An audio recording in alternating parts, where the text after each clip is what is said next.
In this video, I'm about to show you 25 crisp brands you shouldn't touch, and exactly why, along with 10 clean, high-quality options you need to eat instead. Starting with number 25, Walker's Crisps. Walker's Crisps are one of those snacks everybody keeps grabbing because that's what we've always bought, and companies love that kind of loyalty. Because the second people stop paying attention, these corporations start cutting corners like it's a sport. You open a bag now, and it's basically a pouch of air with a handful of sad little crumbs rattling around the bottom. Shrinkflation hit Walker's so hard it's embarrassing. But of course, they pretend nothing happened. New designs, new slogans, but never more crisps.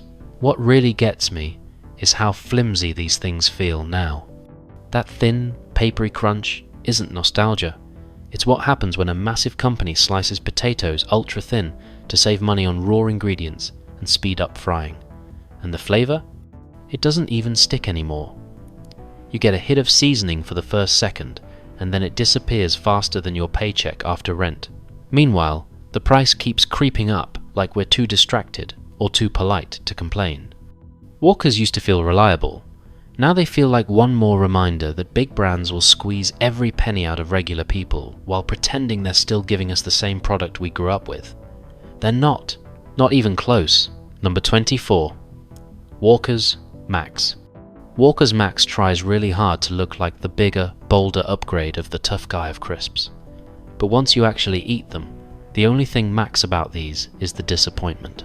Those dramatic ridges, they're not for flavor delivery.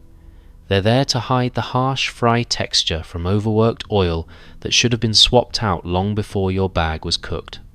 You bite down, and instead of a clean crunch, you get this sharp, almost aggressive snap that feels engineered, not natural. And the flavor? Oh boy. They load these things with so much amplified seasoning that the first bite punches your tongue, but after that, it's all downhill. That heavy, lingering aftertaste? That's what happens when companies drown a weak, over-processed crisp in powders to hide how cheap the base actually is. You can practically taste the bitterness from old oil cycles, a classic sign the factory is cranking out huge batches without stopping long enough to refresh anything. Walker's Max wants you to believe you're getting a premium, manly crisp. But Benjamin's been around long enough to know when a company is just making noise to distract from lower quality. This isn't an upgrade. It's the same corner cutting wrapped in a louder bag. Number 23. McCoy's. McCoy's is one of those crisps people grab when they want that proper crunch, but lately that crunch feels less like confidence and more like a red flag. Bite into one, and you can practically hear the factory equipment screaming. That harsh, jaw-smacking snap doesn't come from some rustic, hand-cooked method. It's the result of ultra-high frying temperatures pushed way past where they should be. When companies chase speed over quality, the oil starts breaking down, and you can taste it in that faint, burnt bitterness hiding under the seasoning. And the flavor? It hits strong for the first second, then disappears into this hollow aftertaste that feels engineered. That's what happens when seasoning powders do the heavy lifting instead of real depth. The crisp itself has lost character, so they drown it in intensity up front to distract you from how cheap the base has become.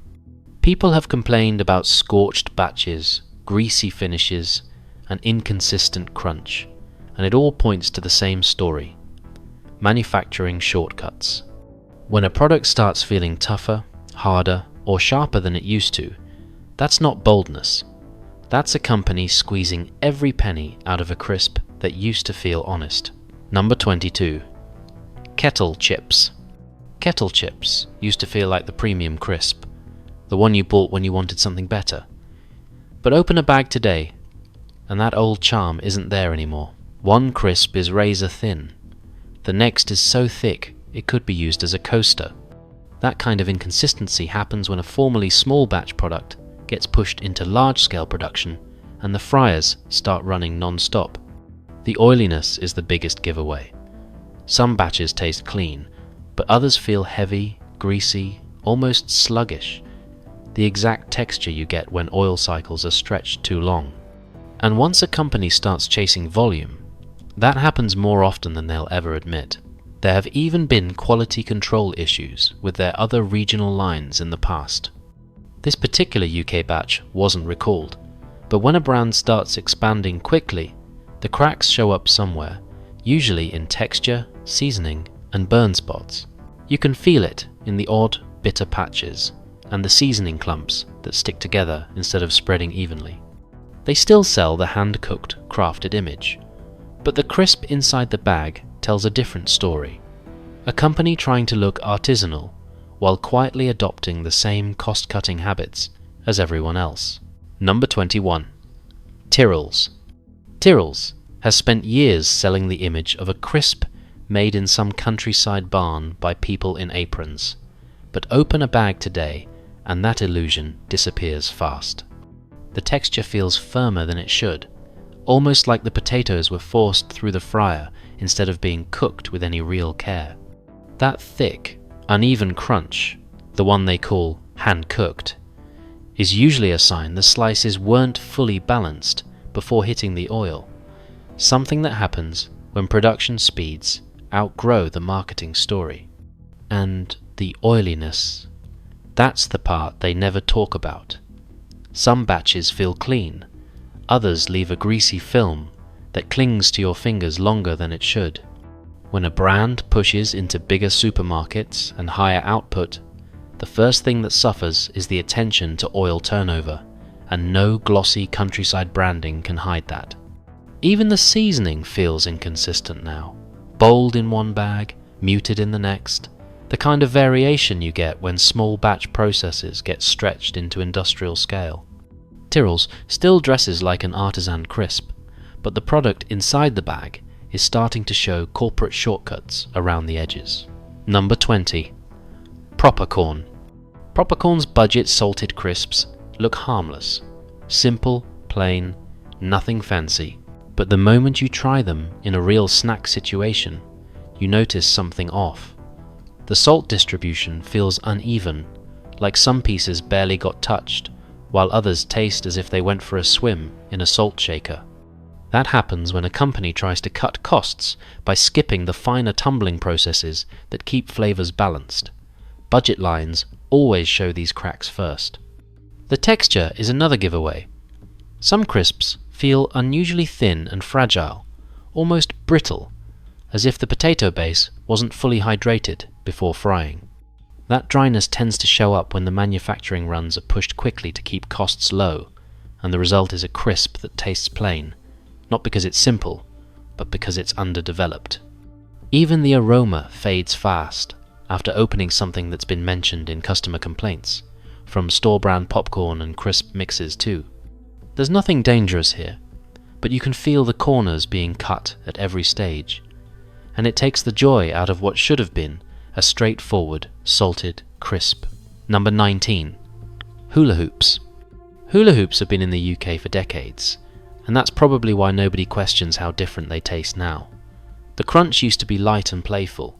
Now it's dense, harder, and almost chalky at times.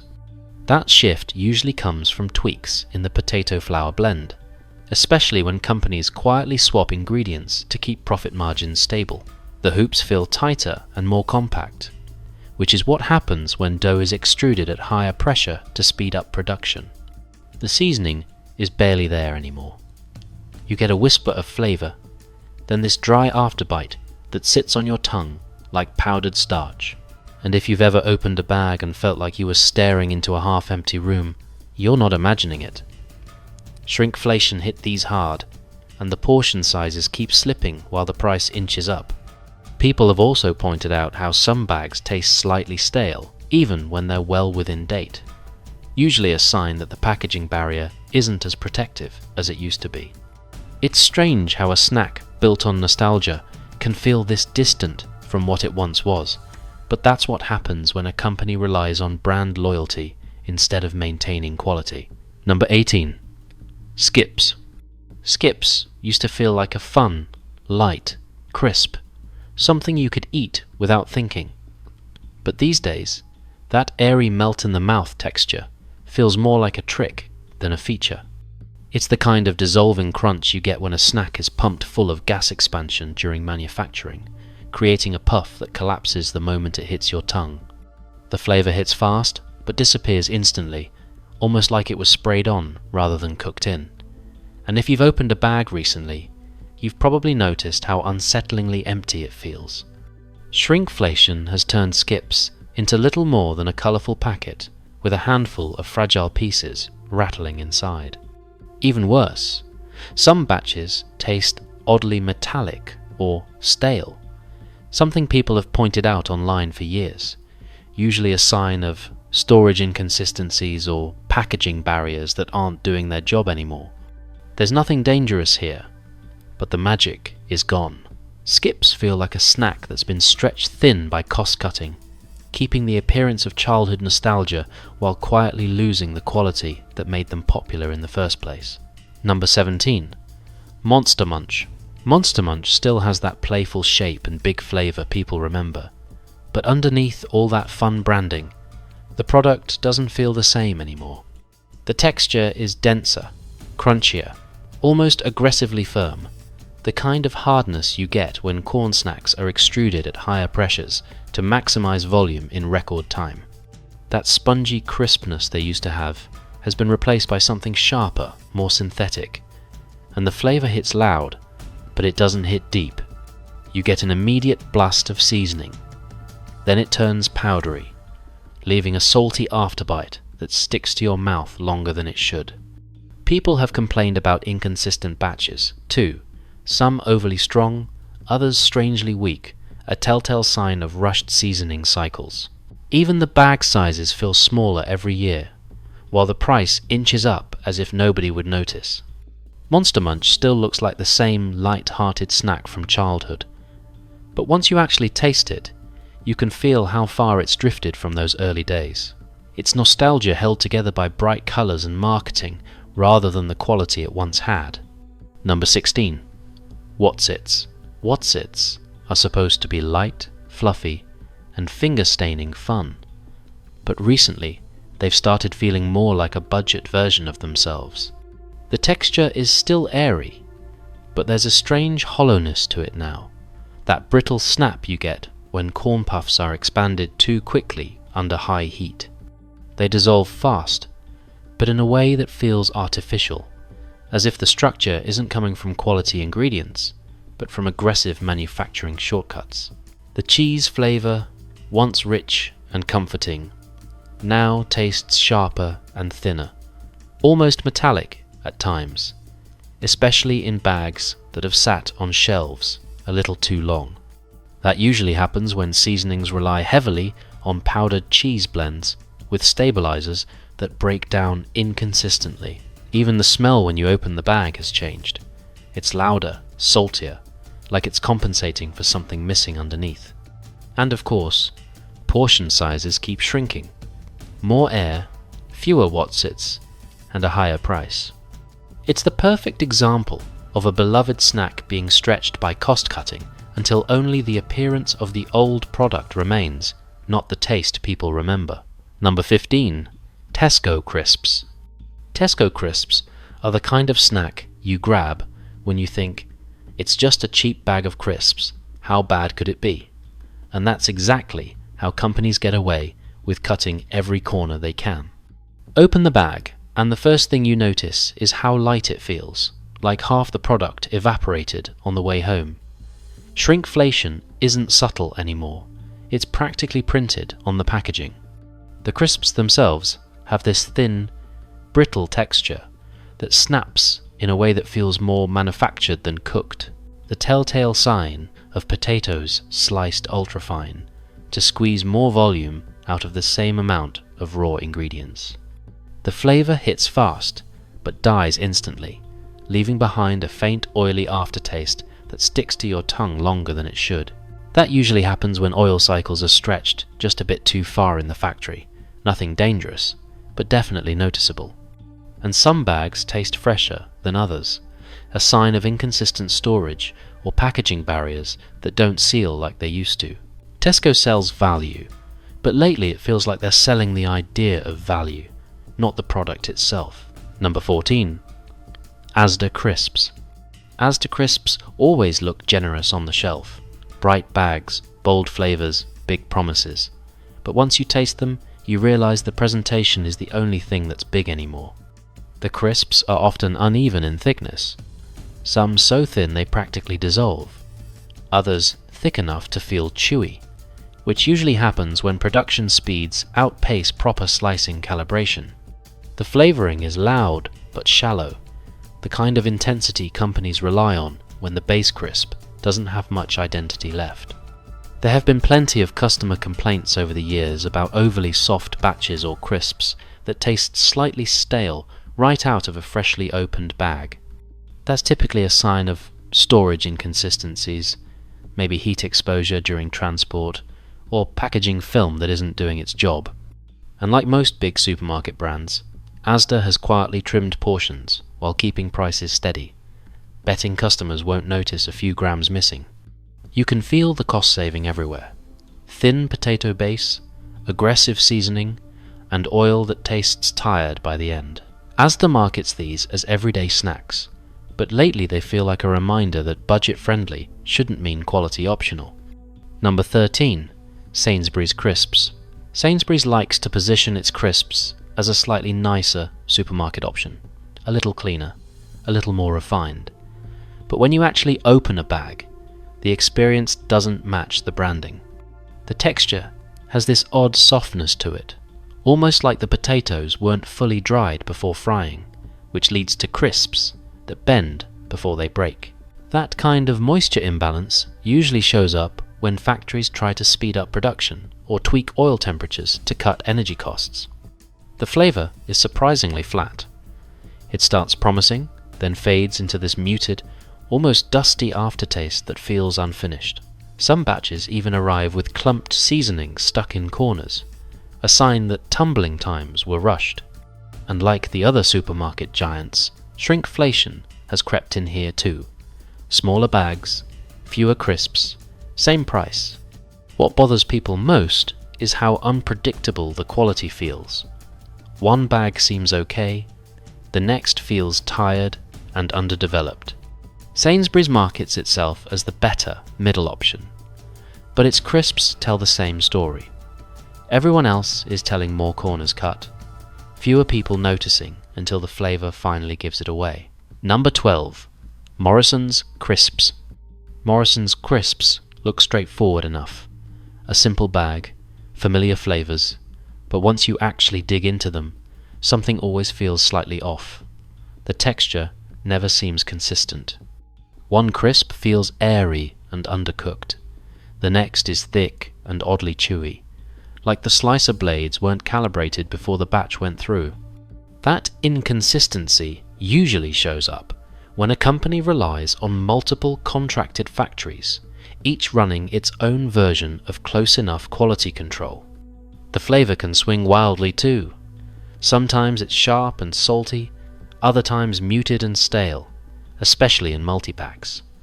That kind of variance hints at seasoning cycles being rushed or uneven tumbling, a common shortcut when production is pushed to meet volume targets. Even the oil tastes tired in certain bags, leaving a faintly greasy afterbite that doesn't wash away easily. And of course, Morrison's is no stranger to shrinkflation, bags getting lighter while prices creep up. The whole experience feels like a product that used to care, now quietly downgraded into something that survives because shoppers assume it hasn't changed. But you can taste the shortcuts in every other crisp. Number 11. Co-op Crisps. Co-op crisps always present themselves like the ethical, slightly more thoughtful supermarket snack, but lately, the quality doesn't live up to that image. The first thing you notice is the texture, strangely firm in the center yet soft around the edges, like the potatoes didn't fry evenly. That usually happens when oil temperatures fluctuate to save energy during production, a tactic most shoppers never hear about. The flavour also has this faintly artificial edge now, especially in the salted varieties, almost like the seasoning relies more on enhancers than actual salt balance. A lot of people have commented that Co-op crisps can taste stale even when freshly opened, and that's typically a sign of weaker packaging barriers. When the film doesn't fully block humidity or oxygen, the crisp loses its snap long before it reaches your cupboard. And yes, shrinkflation has made its mark here too. Fewer crisps, thinner slices, and higher prices. Co-op markets itself as the community-friendly option, but the crisps inside the bag feel closer to a cost-saving exercise than a carefully made product. The heart might be in the right place, but the execution tastes tired. Number 10. Aldi's Snack Right Crisps. Aldi's Snack Right Crisps are the kind of budget snack people pick up, thinking, how different can crisps really be? But once you taste them, you understand exactly where the savings came from. The texture is dry and brittle, often breaking into flakes instead of giving a clean crunch, a common sign that the potato base was stretched with lower moisture blends to reduce costs. Some batches taste surprisingly salty, others barely seasoned at all, which usually happens when factories run fast seasoning cycles to hit high output levels. The oiliness is unpredictable, too. Open one bag, and it's fine. Open another, and it feels like the crisps were rushed through older oil, leaving a slightly dark, over-fried edge. And because Aldi pushes aggressive pricing, their private label suppliers often operate huge batch runs, meaning crisps may sit longer before packaging or transport. That's where the occasional stale or cardboard-like aftertaste comes from. Snack Right isn't unsafe. It's just built on compromise after compromise. The low price shows up immediately in the uneven crunch, loud seasoning, and that lingering question of what the product used to taste like before the shortcuts kicked in. Number 9. Lidl Snacktastic Crisps. Lidl's Snacktastic Crisps are another ultra-budget option that look perfectly normal until you actually try them. The first red flag is the crunch, oddly stiff, almost hollow, as the crisp expanded too fast during frying. That usually happens when factories blast the potato slices with high heat to speed production, creating a puffed structure that collapses quickly and leaves behind an unnatural, drum-like bite. The flavouring is hit or miss as well. Some crisps are coated so heavily you feel it in your jaw, while others taste like they skipped the seasoning drum entirely. Customers have complained about certain batches tasting burnt or bitter, which is often a sign that oil cycles were stretched longer than ideal. And because Lidl moves massive volumes through discount channels, products sometimes face more temperature swings during transport, a detail that shows up in how quickly the crisps go stale once opened. The bags keep shrinking, the price keeps rising, and the quality keeps drifting. Snacktastic tries to look cheerful and fun, but inside the bag you can taste every corner that's been cut to keep it cheap. It's a snack built on efficiency, not enjoyment. Number 8. Iceland Crisps. Iceland Crisps always look like a solid budget pick, but the moment you open the bag, you can tell something isn't lining up. The texture feels strangely soft in the middle, yet overly crisp around the edges, the kind of imbalance you see when crisps sit in cold storage for long periods before hitting shelves. Freezer chain suppliers often rely on extended holding times, and you can taste it here, a dull, muted crunch that doesn't feel freshly fried. The seasoning varies wildly too.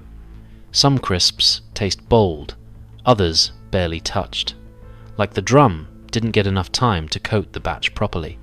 Even the smell gives away the shortcuts. Occasionally, a faint, stale aroma that shows the packaging film isn't blocking humidity as well as it should. And of course, the bags keep shrinking while prices inch up. Iceland markets affordability, but what you're really buying is a product shaped more by storage and efficiency than flavour or freshness. Number 7. M&S Value Crisps. M&S Value Crisps try to blend affordability with the brand's polished reputation, but once you taste them, the value part stands out more than anything else. The crisps feel thin and break easily, a sign that the potato base was stretched to reduce material costs. That airy crunch isn't lightness, it's lack of structure. The flavor is surprisingly flat for a brand known for refinement, sometimes bordering on metallic or powdery, especially in lightly salted varieties. That usually happens when lower-cost seasoning blends are used to keep margins steady. Some bags even taste slightly warm or stale straight out of the packet, a clue that the packaging barrier isn't as protective as M and S's premium lines. And yes, shrinkflation hasn't spared these either. Fewer crisps, thinner slices, same price. The product isn't awful, but it feels like a reminder that even a high-end supermarket will quietly cut corners when it builds a value range. Number 6. Waitrose Essential Crisps. Waitrose Essential Crisps present themselves as the simple but reliable option. But the moment you dig in, you realize the experience doesn't match the branding. The texture feels slightly rigid, like the slices were dried a bit too aggressively before frying, leaving a crisp that snaps sharply but without any real depth. The flavor is mild to the point of disappearing, especially in salted varieties, where the seasoning seems scattered rather than thoughtfully applied. Some bags carry that faint, cardboard-like aroma you get when packaging film sits too long in warm storage, something that can dull the crispness even before opening. And like every major supermarket range, shrinkflation has crept in quietly, with lighter bags, fewer crisps, and the same premium adjacent price. Waitrose still carries an aura of quality, but this essential line tastes more like a product trimmed to fit cost targets than something crafted with care. Number 5. Seabrook. Seabrook built its reputation on that bold, ridged crunch, but lately, the crisp feels more engineered than authentic. The ridges are sharp and uniform in a way that suggests machine precision, not craft, and the texture has this odd hardness that makes you wonder how aggressively the potatoes were fried. Some bags taste noticeably saltier than others, a sign that seasoning cycles are being rushed to keep pace with high-volume production. People often mention an oily aftertaste that lingers longer than expected, especially in multi-packs. That's usually what happens when fryers run for extended periods before the oil is refreshed. Even the aroma feels different now, stronger, almost artificial, as if the flavors are trying to mask the shortcuts underneath. Seabrook used to think like the Northern Classic everyone trusted, but these days the product inside the bag feels more like a mass-produced version of its old self, stretched thin by efficiency and cost-saving. Number 4. Golden Wonder. Golden Wonder has been around for decades, but the crisps don't taste like the ones people remember. The texture has this tight, compact crunch, not crisp, not airy, just dense, the kind of bite that comes from lower moisture potato blends designed to fry quicker. The seasoning is bold at first, but drops off quickly, leaving a powdery aftertaste that doesn't feel natural. That's a classic sign of overstretched flavor mixes, where the coating looks bright but lacks real depth. Some batches taste slightly burnt around the edges, something customers have noticed for years. That usually traces back to oil cycles being pushed to the limit to cut downtime. And like many legacy brands, shrinkflation has hit quietly. Lighter bags, thinner, crisp slices, same cheerful logo. Golden Wonder still carries nostalgia, but the crisp inside feels like a cost-optimized shadow of what it used to be. Number 3. Tayto. Tayto's UK version tries to capture the charm of its original Irish counterpart, but the difference is clear the second you open the bag. The texture feels flatter and less robust, almost like the potatoes were sourced or processed differently. There's a dryness to the crunch that suggests the slices were pushed through high-speed dryers before frying, a shortcut used to maximize throughput. The flavor is mild, but strangely inconsistent. One crisp tastes strong, the next barely seasoned. People have mentioned occasional stale-tasting batches, which often point to transport and storage issues rather than the recipe itself. Budget lines distributed across multiple regions tend to face more temperature swings, and it shows here. Tayto's branding still has personality, but the UK-produced crisp feels diluted, like the soul of the original got lost somewhere between ingredient swaps and efficiency upgrades. Number 2. Piper's. Piper's markets itself as a more crafted, upmarket, crisp, but the product doesn't always live up to the price tag. The crisps are thicker, but not in a satisfying way. They're dense, rigid, almost too firm, the kind of texture that comes from dehydrating slices aggressively before frying. The flavouring, meanwhile, can feel heavy-handed.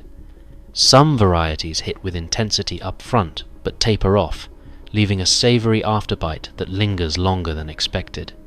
Customers have occasionally pointed out odd-tasting batches, especially in multi-packs sold through discount retailers. That kind of variation usually hints at supplier-level efficiency tweaks rather than recipe changes. Even the bag sizes have crept down over the years, while prices stayed high.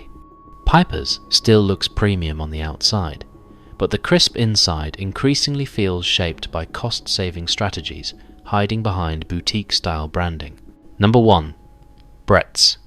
Brett's crisps arrive in the UK as a budget-friendly import, but the lower price shows up quickly in the eating experience.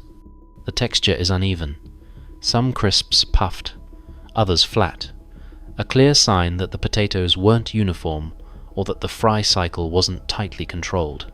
The flavouring often leans artificial, with certain varieties tasting more like imitation blends than real seasoning. That synthetic sharpness usually comes from bulk flavour powders formulated for long-distance distribution. Because these bags travel farther and sit longer before reaching shelves, the crisps can carry a faint, stale aroma even when still in date. The packaging isn't as protective as major UK brands either, which speeds up flavour loss. Brett's isn't unsafe, but it's unmistakably a budget import. Inconsistent crunch, loud but shallow flavour, and a noticeable drop in freshness that gives away just how far the product travelled to reach the aisle. But don't worry, it's not all bad news. Some crisp brands are actually clean, simple, and made with better oils and real potatoes. They might not be the flashiest bags, but they're the ones you can snack on without worry. Starting with number 10. Kettle Chips Hand-Cooked Premium Batch. Kettle's hand-cooked premium batch actually feels like a crisp made with some respect for the potato. You can taste it right away. The slices have real weight to them, the kind that comes from using proper cuts instead of paper-thin shavings. The crunch is firm without being harsh, and the flavour doesn't rely on loud, artificial blasts to make an impression. Instead, everything tastes a little slower, a little more natural, like someone actually took their time. The seasoning sticks properly, the oil tastes clean, and the crisp holds its shape even after a long sit in the bowl. Little things, but they matter. It's not perfect, but compared to how many brands hide shortcuts behind fancy bags, this one feels refreshingly honest. You get exactly what the packaging promises: a thicker, better-made crisp that respects the ingredients more than the marketing. Number 9. Tyrrell's Lentil. Tyrrell's lentil and vegetable crisps don't pretend to be something they're not, and that's why they work. They're lighter, earthier, and don't chase that artificially bold flavour so many healthy snacks rely on. The crunch is gentle but satisfying, and the ingredients list reads like something you can actually trust. Real vegetables, real seasonings, minimal fuss. They don't hide behind heavy oils or hardened textures. The crisp feels clean and well balanced, and unlike a lot of vegetable crisps that taste burnt or uneven, Tyrrell's manages to keep things consistent without drowning the product in salt. It's the kind of snack you can eat without feeling tricked by marketing. There's a simplicity here that feels intentional, not cheap. For anyone wanting something lighter that still tastes like a proper snack, this line is one of the few healthier options that actually delivers without cutting corners. Number 8. Emily Veg Crisps. Emily Veg Crisps stand out because they don't try to imitate regular crisps. They embrace the natural quirks of real vegetables. The slices are unique, colourful, and carry their own character, which makes every handful feel different. What really works here is the honesty in the texture. Crisp but not oily, seasoned but not overloaded. You don't get that heavy artificial smell when you open the bag. Instead, it smells like actual root vegetables. The flavours stay clean, the oil tastes fresh, and the bags consistently hold their crunch better than most veg crisp competitors. Even the slightly caramelized edges, which other brands turn into bitterness, feel warm and intentional here. Emily manages that rare balance. Flavorful, but simple. Crunchy, but not greasy. It's one of the few vegetable crisps that feels crafted rather than mass-produced. Number 7. Bert's Hand-Cooked Crisps. Bert's has a habit of surprising people because their crisps actually taste as if someone cared during production. The slices are thick but not aggressive, giving a crunchy texture that feels sturdy without turning into a chore. The seasoning blends are punchy but natural, and more importantly, they show that the batch sizes are controlled rather than rushed. You don't get bitter edges or weird aftertastes here. The oil tastes clean, like it's been changed when it should be, not stretched past its limit. Bert's also avoids that synthetic flavouring style that a lot of premium brands slip into. Everything tastes a little closer to homemade, like something you'd get from a local shop instead of a giant factory line. It's not flashy, just reliable, well-made crisps that respect the potato and the person eating it. Number 6. Two Farmers Crisps. Two Farmers is one of the rare brands where the story and the product actually match. The crisps taste fresh in a way that reminds you real farms still exist. Thick slices, gentle fry, clean seasoning. The flavors feel natural, not exaggerated to cover up shortcuts. Even the earthy notes taste intentional, like the potatoes were allowed to taste like themselves instead of being washed into blandness. The compostable packaging isn't just a gimmick either. The crisps inside hold their crunch surprisingly well when handled properly. There's a clarity to the flavor. Salt tastes like salt, flavor blends taste honest, and nothing hits you with that artificial boost you get from corporate brands trying too hard. It's a crisp made by people who seem to care more about quality than volume, and it shows in every bite. Number 5. Brown Bag Crisps. Brown Bag Crisps have that small batch feeling you can taste right away. The crunch is firm, but never harsh. The kind of texture that comes from taking time with the fry instead of blasting potatoes through an industrial tunnel. The flavoring is balanced and real. No loud, artificial punch. Just clean seasoning that sticks evenly without drowning the crisp.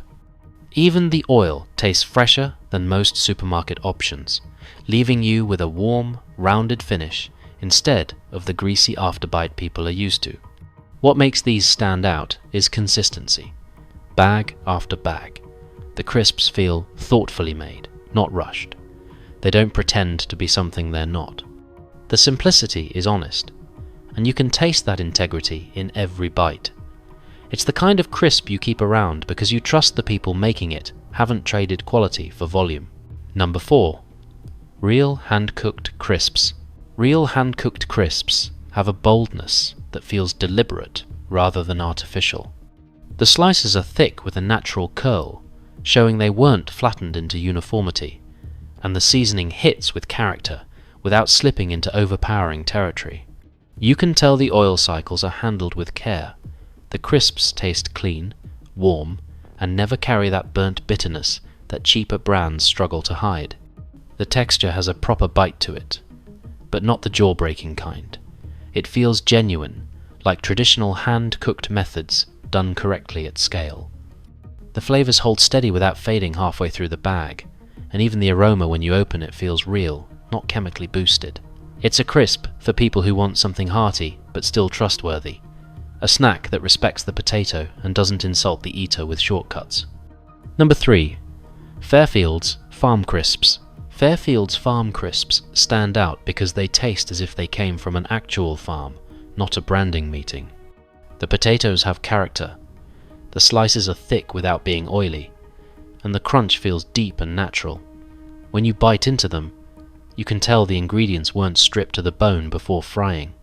The flavors are clean, balanced, and not overloaded with artificial boosters.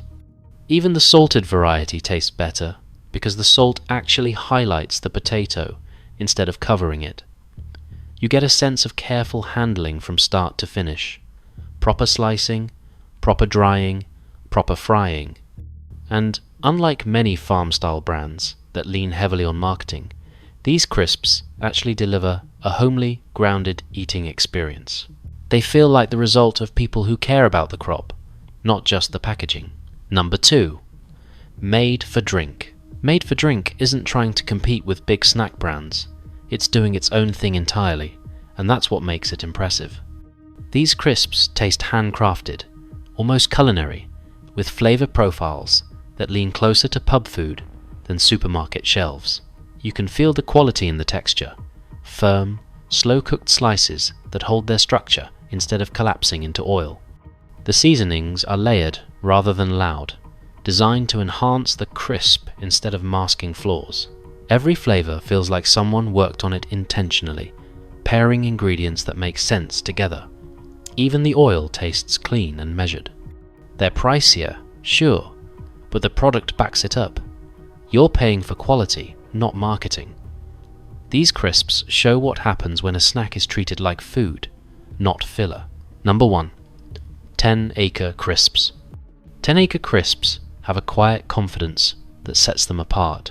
They don't rely on flashy packaging or extreme flavors. Instead, they focus on clean ingredients, gentle seasoning, and a crisp that feels genuinely well made. The texture is light but structured, breaking cleanly without turning brittle or greasy. The flavors taste natural, not chemically enhanced, and the seasoning sits evenly across the bag. One thing that really stands out is how long the crisps stay fresh after opening, a sign of strong packaging and controlled production. Even allergen-sensitive and vegan consumers trust this brand because the ingredient lists are straightforward and the processes are transparent. It's rare to find a crisp that leans on integrity instead of intensity, but 10 Acre manages it. These feel like crisps made with clarity and care, not shortcuts.